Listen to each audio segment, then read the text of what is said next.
এই মেয়েটি একজন পতিতা, যে কিনা নিজের শরীর বিক্রি করে এই টাকা দিয়ে নিজের স্বামীর ডাক্তার দেখায়, যার স্বামীর প্রতি ছিল এক বুক ভালোবাসা। কিন্তু মেয়েটি আসলে প্রথমে এমন ছিল না। তাহলে তার জীবনে কি এমন ঘটেছিল যার জন্য তাকে এই পথ বেছে নিতে হয়েছে? সেই সাথে এই অসহায় মেয়েটিকে যে যখন পারছে সে তখন ভোগ করছে। আর হ্যাঁ, আপনি মুভিটি শেষ পর্যন্ত দেখার পর অবাক হয়ে যাবেন যে এটা কোনো সত্য ঘটনা। সেই সাথে আপনার মনে প্রশ্ন আসবে, মানুষ কিভাবে এত জঘন্য হতে পারে। বলছিলাম ভারতের সত্য ঘটনা অবলম্বনে তৈরি একটি রোমান্টিক থ্রিলার সিনেমা টর্চ লাইটের কথা। তো বন্ধুরা, ভিডিওটি শুরু করার আগে তোমাদের কাছে ছোট্ট একটা অনুরোধ, তোমরা কে কোথা থেকে ভিডিওটি দেখছো কমেন্ট করে জানাও। আমি পরবর্তী ভিডিওতে তোমাদের কমেন্ট পড়ে শোনাবার চেষ্টা করব। তো আর বেশি কথা না বাড়িয়ে চলো সরাসরি গল্পে ঢুকে পড়া যাক। গল্পটা শুরু হয় 1990 সালে ভারতের একটি ছোট্ট গ্রাম থেকে। আমরা একটি মেয়েকে বাজারে হেঁটে যেতে দেখি। এখানে মেয়েটির চেহারা দেখানো হয় না। মেয়েটি ছিল বিবাহিত। মেয়েটা একটা দোকানে যায় আর একটা ছুরি কিনে বাড়িতে ফিরে আসে। ততক্ষণে অনেক রাত হয়ে যায়। মেয়েটি দরজা খুললে দেখা যায় একজন পুরুষ একটা মেয়ের সাথে শারীরিক সম্পর্কে লিপ্ত ছিল। মেয়েটি আস্তে আস্তে খাটের নিচে যায় আর পুরুষটি উপরে তখনও মেয়েটির সাথে শারীরিক সম্পর্ক করছিল। কিছুক্ষণ পর মেয়েটি লোকটির পেটে সেই ছুরি ঢুকিয়ে দেয় আর লোকটি সেখানেই মারা যায়। আপনারা এই ঘটনাটিকে একটু মনোযোগ সহকারে মাথায় রাখবেন। এরপরে গল্পটা ফ্ল্যাশব্যাকে নিয়ে যাওয়া হয় আর আমাদের দেখানো হয় 2 বছর আগের ঘটনা। সেই গ্রামে একটি প্রভাবশালী লোককে দেখানো হয় যার নাম ছিল কামাল। লোকটি ছিল একজন বিবাহিত পুরুষ এবং সেই সাথে সে অনেক ক্ষমতাবান ছিল। আপনারা এই লোকটিকেও মনে রাখবেন, যার কাছে শিমুল নামের একটি ছেলে কাজ করত, যে কিনা তার সমস্ত কথা শুনত। শিমুল ছিল একজন অবিবাহিত পুরুষ। একদিন তারা সবাই মন্দিরে আসে। ঠিক তখন সেখানে কামাল একটি সুন্দরী মেয়েকে দেখতে পায়। শিমুল তখন সিগারেট আনতে গিয়েছিল আর এই মেয়েটির নাম ছিল নীলা। মেয়েটি দেখতে অনেক সুন্দরী ছিল। কামালের তাকে প্রথম দেখাতে অনেক ভালো লেগে যায়। তার মুখে আমরা একটা হাসি দেখতে পাই। কামালের লোকেরা এটা খেয়াল করে। তারা কামালকে বলে, মেয়েটির নাম হচ্ছে নীলা। আপনি যদি ওই মেয়েটাকে পছন্দ করেন, মানে কাছে পেতে চান, তাহলে আমার কাছে একটা উপায় আছে। শিমুলের সাথে মেয়েটির বিয়ে দিয়ে দিন। বিয়ে হবে শিমুলের সাথে, কিন্তু বাসরটা হবে আপনার সাথে। কামাল এটা নিয়ে ভাবতে থাকে, কারণ কামালেরও মেয়েটিকে অনেক ভালো লেগে গিয়েছিল। সে অসম্ভব সুন্দরী ছিল। একটু পরে শিমুল সিগারেট নিয়ে সেখানে আসে। কামাল তাকে আদেশ দেয় শক্তিকে এখানেই মেরে ফেলার জন্য। শিমুল শক্তিকে মারতে যাবে, তখন কামাল আবার তাকে থামিয়ে দেয়। আর এর থেকে আমরা বুঝতে পারি শিমুল কামালের সমস্ত কথা শোনে। কামালের জন্য শিমুল সবকিছু করতে পারবে। এরপর মেয়েটির বাবাকে কামালের সাথে রাতে দেখা করার জন্য বলে। এদিকে আমরা মেয়েটিকে একটা ছেলের সাথে কথা বলতে দেখি। আসলে মেয়েটি এই ছেলেটিকে প্রচন্ড পরিমাণে ভালোবাসতো। তাদের অনেক দিনের সম্পর্ক ছিল। ছেলেটি ছিল মূলত অন্য জাতে। তারপরও নীলার বাবা ছেলেটিকে পছন্দ করত আর ছেলেটির সাথে তাকে বিয়ে দিতেও রাজি হয়ে যায়। এরপর রাত হলে মেয়েটির বাবা কামালের কাছে যায় আর তাকে ভরপুর মদ খাওয়ায়। এরপর কামাল নীলার বাবাকে বলে, তোমার মেয়ের জন্য আমি একজন ভালো ছেলে দেখেছি। তখন নীলার বাবা বলে, আমার মেয়ে তো অন্য একটি ছেলেকে ভালোবাসে এবং সে তাকেই বিয়ে করবে। কামাল বলে, ছেলেটি তো অন্য জাতের, তবে তার সাথে তোমার মেয়ের কেন বিয়ে দিবে? এই গ্রামের তো একটা নিয়ম আছে, তাই না? আজ তুমি অন্য জাতের একটা ছেলের সাথে তোমার মেয়ের বিয়ে দিচ্ছ, কাল তোমাকে দেখে অন্য কেউ এমন কাজ করবে, তখন আমাদের জাতের কি হবে আর এই গ্রামেরই বা কি হবে? তখন নীলার বাবা একটু চিন্তিত হয়ে পড়ে। কামাল বলে, তুমি এত চিন্তা করো না, তোমার মেয়ের জন্য ভালো একটা ছেলে দেখেছি। শিমুল অনেক ভালো একটা ছেলে। আর এভাবে কামাল এবং তার লোকজন নীলার বাবাকে নানানভাবে ব্রেন ওয়াশ করছিল। এরপর নীলার বাবা রাজি হয়ে যায়। দৃশ্য পরিবর্তন হয়। নীলাকে তার বাবার পাশে দাঁড়িয়ে থাকতে দেখা যায়। নীলার বাবা তাকে বলে, তুমি ওই ছেলেটাকে ভুলে যাও। আমাদের সমাজে এটা কখনোই মেনে নিবে না, কারণ ছেলেটা অন্য জাতে। নীলা এখানে কিছুতেই রাজি হয় না। সে বলে, আমি তাকে ভালোবাসি আর তাকেই বিয়ে করতে চাই। নীলার বাবা বলে, আমি তাদেরকে কথা দিয়েছি। এখন তুমি আমার কথা রাখবে না ছেলেটির কথা রাখবে? এখন সবকিছু তোমার সিদ্ধান্তের উপর নির্ভর করে। আর এভাবে নীলার বাবা তাকে ইমোশনাল কথা বলে বিয়ে করানোর জন্য রাজি করে। মেয়েটি তার ভালোবাসার মানুষটির ছবির দিকে তাকিয়ে কান্না করতে থাকে। এরপর মেয়েটি তার বাবার কথায় রাজি হয়ে যায়। এই দৃশ্যটাও আপনারা মনে রাখবেন সবাই। এরপর সিন আবারও কাট হয়। 1 বছর পরের দৃশ্য দেখানো হয়। এখানে কবিতা নামের একটি মেয়েকে দেখতে পায়। মেয়েটি ছিল অনেক সুন্দরী আর এই মেয়েটি ছিল একজন পতিতা। কবিতার আশেপাশে আরো অনেক মেয়েদের দেখতে পায়। যারা কিনা টাকার জন্য রাস্তার পাশে দাঁড়িয়ে থাকে। যে ছেলে তাকে পছন্দ করে সেই ছেলেকে বাসা নিয়ে তার সাথে শারীরিক সম্পর্ক করে। আর এইভাবে কবিতার দিন কাটতে থাকে। একদিন কবিতা গ্রামের রাস্তা দিয়ে যাচ্ছিল, আর তার স্কুলের কাছে আসলে স্কুলটা দেখে তার অতীতের স্মৃতি মনে পড়ে যায়। কবিতা কান্নায় ভেঙে পড়ে। কবিতা ছোটবেলায় স্কুলে যাওয়ার সময় মাস্ক পরে যেত, কারণ কেউ যেন তার দিকে বাজে নজর না দিতে পারে। কিন্তু এখন পুরুষদেরকে প্রতিনিয়ত তার আকৃষ্ট করাই হচ্ছে প্রথম কাজ। ছোটবেলায় কবিতা পড়াশোনায় অনেক ভালো ছিল, কিন্তু তার স্বপ্নটা একসময় ভেঙে যায়। আর এর কারণটা আমরা সামনে দেখতে পারবো। এরপর কবিতা তাদের বাড়িতে যায়। এখানে আমাদেরকে কবিতার বাবাকে দেখানো হয়, যে কিনা খুবই অসুস্থ ছিল। সে কোনো প্রকার কাজকর্ম করতে পারতো না, তাই কবিতাকে পুরো সংসারটা চালাতে হয়। এরপর কবিতার মা আসে।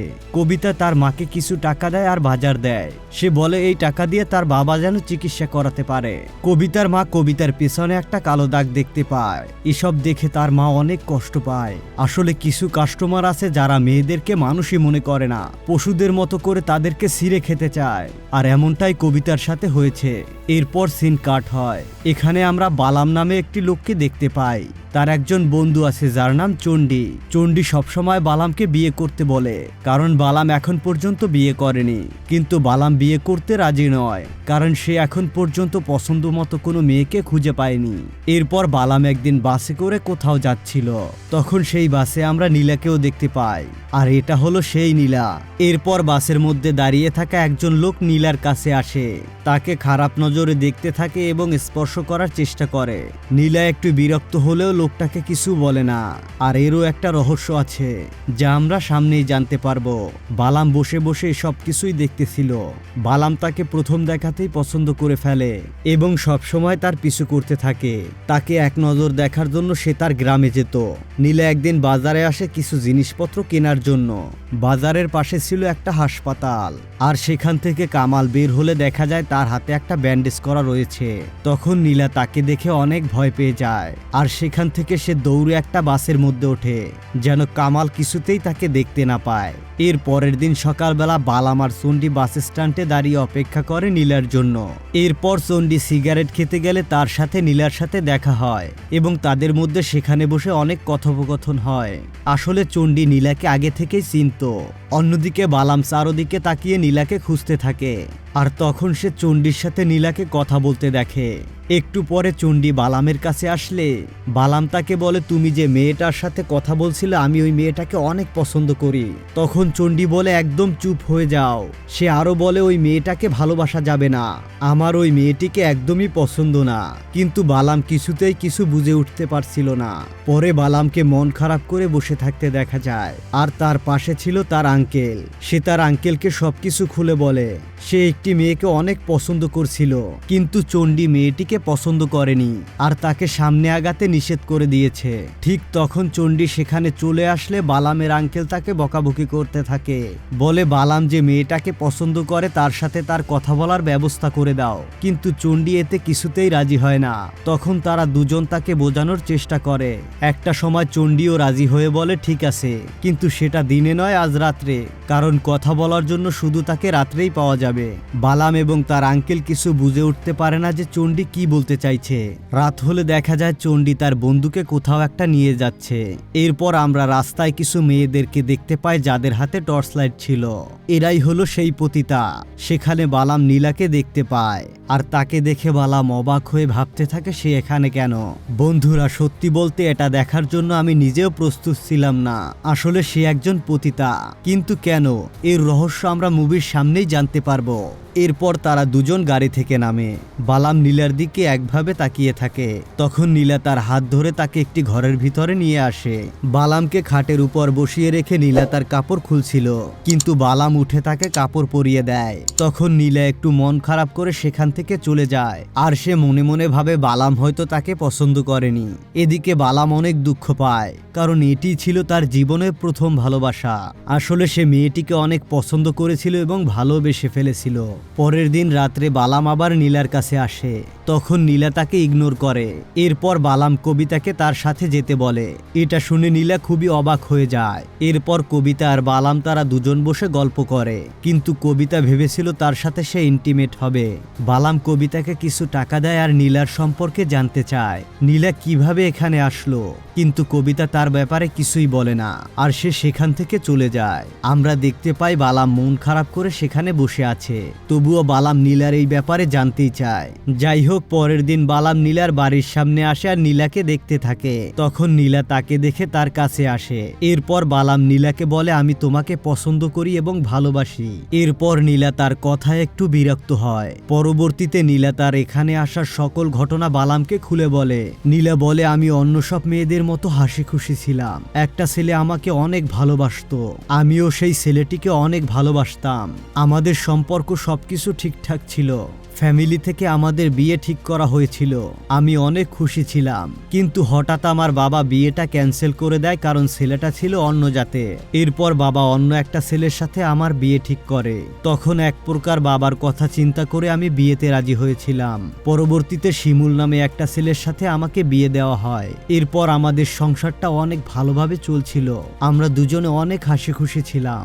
একজন আরেকজনকে প্রচন্ড পরিমাণে ভালোবাসতাম। আমার হাজবেন্ড আমাকে অনেক ভালোবাসতো, আর তার এতটা ভালোবাসার জন্য আমিও আস্তে আস্তে তাকে অনেক ভালোবেসে ফেলেছিলাম। আমাদের মধ্যে সুখের কোনো কমতি ছিল না। একদিন কামাল, শিমুল আর নীলা খাবার খাচ্ছিল আর গল্প করছিল। তখন কামাল শিমুলকে বলে, আমার এই সকল সম্পত্তি তোমায় দিয়ে দেব, কিন্তু তোমার বউটাকে আমাকে দিতে হবে। আর এই কথা শুনে শিমুল অনেক রেগে যায় এবং কামালকে একটা লাথি মারে। এরপর তাদের মধ্যে অনেক ঝামেলা হয়। নীলা কামালকে অপমান করে কথা বলে। এরপর নীলা আর শিমুল সেখান থেকে চলে যায়। পরের দিন সকালে শিমুল কাজে যাওয়ার জন্য রেডি হচ্ছিল। তখন হঠাৎ করে তার বুকে ব্যথা শুরু হলে সে অসুস্থ হয়ে পড়ে। এরপর নীলা তাকে দ্রুত হসপিটালে নিয়ে যায়। ডাক্তার শিমুলের চিকিৎসা করলে তার একটা বড় রোগ ধরা পড়ে। ডাক্তার নীলাকে জানায় তার দ্রুত অপারেশন করতে হবে, কিন্তু অপারেশন শুরু হওয়ার আগে তাকে রিসিপশনে 20,000 টাকা জমা দিতে হবে, আর এই ঔষধগুলোকে এখনই আনিয়ে তাকে খাওয়াতে হবে। নীলার কাছে কোনো টাকা ছিল না, তাই সে নিজের যতটুকু গহনা ছিল সেগুলোকে বিক্রি করে দেয় এবং সে অন্যের কাছ থেকে কিছু টাকা ধার নেয়। এরপর সে আবার পুনরায় হাসপাতালে আসে। তখন ডাক্তার তাকে আরো কিছু ঔষধ আনতে বলে, কিন্তু তার কাছে কোনো টাকা ছিল না। তাই সে অনেকের কাছে টাকা ধার চায়, কিন্তু কেউ তাকে টাকা দেয় না। এজন্য সে অনেক কষ্ট পায় এবং চিন্তিত হয়ে পড়ে। নীলা কোনোভাবেই বুঝতে পারছিল না যে সে কি করবে। বন্ধুরা, আর এই মুভির রহস্যময় গল্পটা কিন্তু এখান থেকেই শুরু হয়। যাই হোক, শিমুলও বুঝতে পারে তাদের কাছে তার চিকিৎসার জন্য কোনো টাকা নেই। এজন্য শিমুল সিদ্ধান্ত নেয় যে সে আত্মহত্যা করবে। ঠিক তখনই সেখানে নীলা চলে আসে এবং তাকে বাঁচিয়ে নেয়। আর এখানে আমরা একটা ইমোশনাল দৃশ্য দেখতে পাই। তারা স্বামী স্ত্রী দুজনে অনেক কান্না করছিল। শিমুল বুঝতে পারে নীলার অনেক কষ্ট হচ্ছে। নীলা তাকে অনেক ভালোবাসে এবং তার সাথেই থাকতে চায়। নীলা সিদ্ধান্ত নেয় যেভাবেই হোক সে শিমুলকে বাঁচাবে।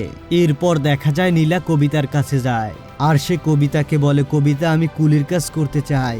তখন কবিতা বলে, ওই টাকা দিয়ে তোমার কিছুই হবে না, আর ততক্ষণে তোমার স্বামীও মারা যাবে। কবিতা বলে, আমারও টাকার অনেক প্রয়োজন ছিল, তাই আমাকে বাধ্য হয়ে এই রাস্তা বেছে নিতে হয়েছিল, আর এখন তোমার টাকা প্রয়োজন, আর এটা ছাড়া তোমার কোনো উপায় নেই। নীলা এটা নিয়ে একটু ভাবতে থাকে, আর সেও রাজি হয়ে যায়, কারণ তার স্বামীকে বাঁচাতে হলে তার হাতে এছাড়া আর কোনো রাস্তা নেই। এরপর একদিন কবিতা তাকে পতিতলায় নিয়ে আসে। নীলা প্রথম অনেক ভয় পাচ্ছিল। পরে কবিতা নীলাকে রেডি করে দেয় আর তাকে পতিতার কিছু নিয়ম বলে দেয়। এরপর নীলাকে একটা বড়লোকের বাসায় পাঠায়, আর নীলাও তার বাসায় যায়। আর এটা ছিল তার জীবনে প্রথম কোনো অন্য পুরুষের সাথে শারীরিক সম্পর্ক করা। নীলা তখন খুবই কষ্ট পাচ্ছিল, আর তার চোখ থেকে পানি চলে আসে। কিছুক্ষণ পর নীলার মনে পড়ে তার স্বামীকে ঔষধ খাওয়াতে হবে, আর সে সেখান থেকে চলে যায়। এরপর নীলা তার স্বামীকে ঔষধ খাওয়াবার পরে আবারও লোকটির কাছে চলে আসে, কারণ লোকটি তাকে পুরো রাতের জন্য কিনেছিল। আর সেই পুরো রাতটা নীলা লোকটির সাথে থাকে, আর সে এখানে অনেক টাকা পায়। সেই টাকা দিয়ে নীলা তার স্বামীকে আবারও হসপিটালে নিয়ে যায়। তখন ডাক্তার তাকে আরও ওষুধ খাওয়াতে বলে, কিন্তু নীলার কাছে যে টাকা ছিল সবকিছু শেষ হয়ে যায়। তারপর সে আবারও কবিতাকে জানায়, আর এরপর বাধ্য হয়ে নীলা প্রতিটার রাস্তা বেছে নেয় আর প্রতি রাতে অন্যের চাহিদা মেটায়, যার বিনিময়ে নীলা অনেক টাকা পায়। আর সেই সমস্ত টাকা দিয়ে নীলা তার স্বামীকে প্রতিনিয়ত চিকিৎসা করাতে থাকে। কিন্তু এখন পর্যন্ত তার স্বামী এই সম্পর্কে কিছুই জানে না। এরপরে সিন আবার বর্তমানে চলে আসে। দেখা যায় নীলা কান্না করছে। নীলা বালামকে তার ঘরে নিয়ে আসে এবং শিমুলের সাথে তার পরিচয় করায়। বালাম নীলাকে বলে, তুমি চিন্তা করো না, আমার একজন পরিচিত ডাক্তার আছে যেখানে তোমার হাজবেন্ডের অপারেশন হবে। এরপর নীলা শিমুলকে সেই হসপিটালে নিয়ে আসে। এই লোকটি হচ্ছে হসপিটালের ম্যানেজার দানেশ। ম্যানেজার নীলাকে দেখে পছন্দ করে আর তাকে কাছে আসতে বলে। লোকটি নীলাকে খুব খারাপভাবে স্পর্শ করছিল আর বলছিল, তোমার স্বামীর চিকিৎসা ফ্রিতে হবে, কিন্তু এর বিনিময়ে আমি কি পাবো? আমাকেও তো তোমার কিছু দিতে হবে নাকি? নীলা বুঝতে পারে সেই লোকটা তার কাছ থেকে কি চাচ্ছে। নীলা কিছু না ভেবেই সে রাজি হয়ে যায়, কারণ সে তার স্বামীকে অনেক ভালোবাসে আর তাকে যে কোনো মূল্যে তার বাঁচাতে হবে। পরের দিন শিমুলকে হসপিটালে নিয়ে আসে। একদিকে নীলার স্বামীকে অপারেশন থিয়েটারে ঢুকাচ্ছে আর অন্যদিকে নীলাকে দানেশ তার রুমে নিয়ে তার সাথে শারীরিক সম্পর্ক করছে। অপারেশন শেষে বালাম শিমুলকে দেখতে আসে আর শিমুলের সাথে কথা বলে। এরপর বালাম নীলার সাথে শেষবারের মতো কথা বলে আর এক দৃষ্টিতে তাকিয়ে সে নীলাকে দেখতে থাকে। এরপর তাকে শেষ বিদায় দিয়ে সে সেখান থেকে চলে যায়। এরপর থেকে নীলা শিমুলকে দেখাশোনা করে তাকে সুস্থ করে তোলে।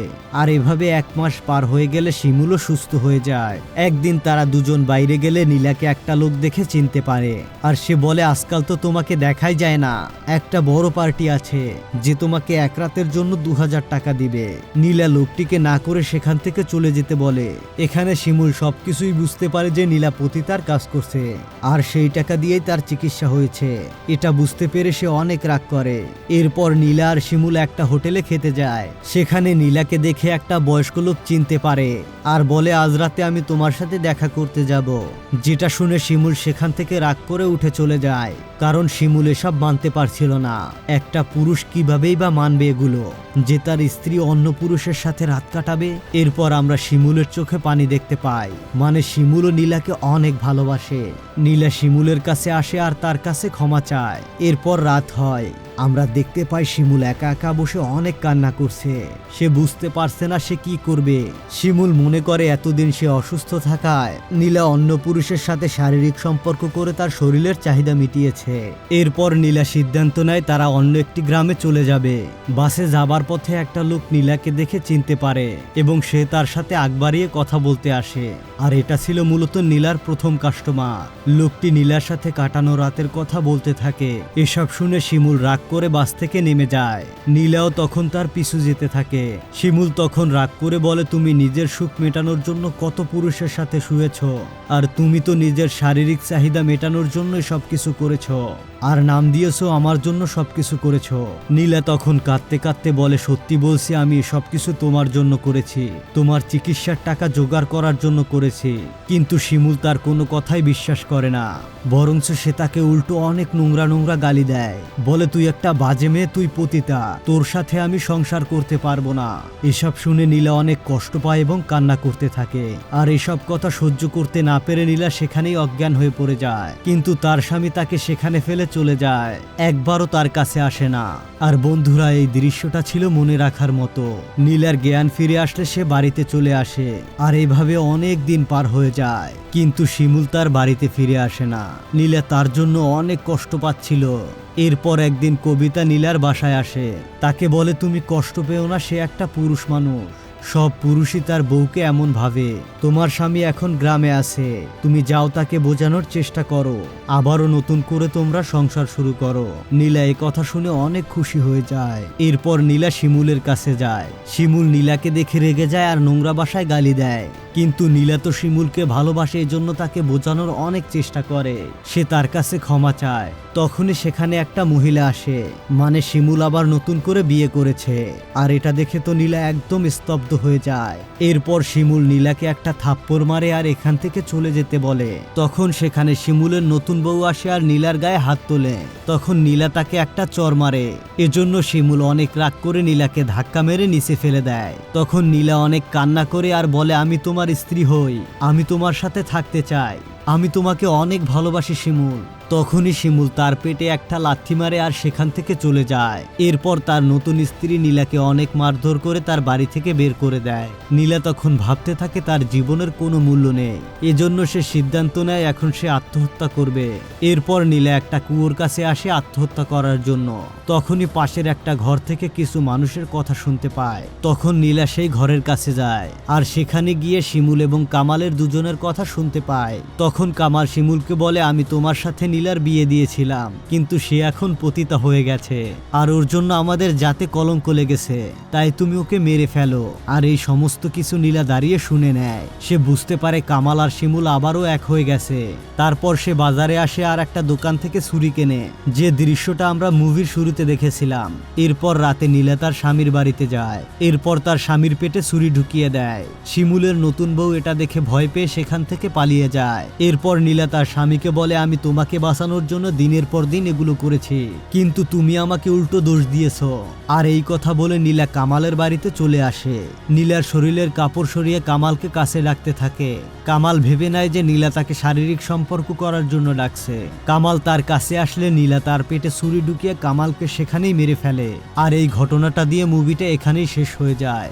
আসলে ভুল বোঝা মানুষের জন্য কতটা ভয়ানক হতে পারে তা এই মুভিটা না দেখলে হয়তোবা আমরা বুঝতে পারতাম না। আমাদের গ্রাম বাংলায় একটা কথা প্রচলিত আছে, যার জন্য করি চুরি সেই বলে চোর। এই গল্পটা যেন সেই কথার বাস্তব প্রতিবিম্ব। যাই হোক বন্ধুরা, আপনারা কোনো সিদ্ধান্ত বা কাউকে কিছু বলার আগে একবার যাচাই করে নেবেন আদৌ তার কথা বা কাজের কতটা সত্যতা রয়েছে। তো বন্ধুরা, আজকের মুভিটি তোমাদের কেমন লাগলো অবশ্যই কমেন্ট করে জানাতে একদমই ভুলবে না। আমার এই চ্যানেলটিতে নতুন নতুন ভিডিও পেতে হলে তোমরা চ্যানেলটিকে এখনই সাবস্ক্রাইব করে দাও। দেখা হচ্ছে নতুন কোনো ভিডিও নিয়ে নতুন কোনো সময়। ততক্ষণ পর্যন্ত ভালো থেকো, সুস্থ থেকো, আল্লাহ হাফেজ।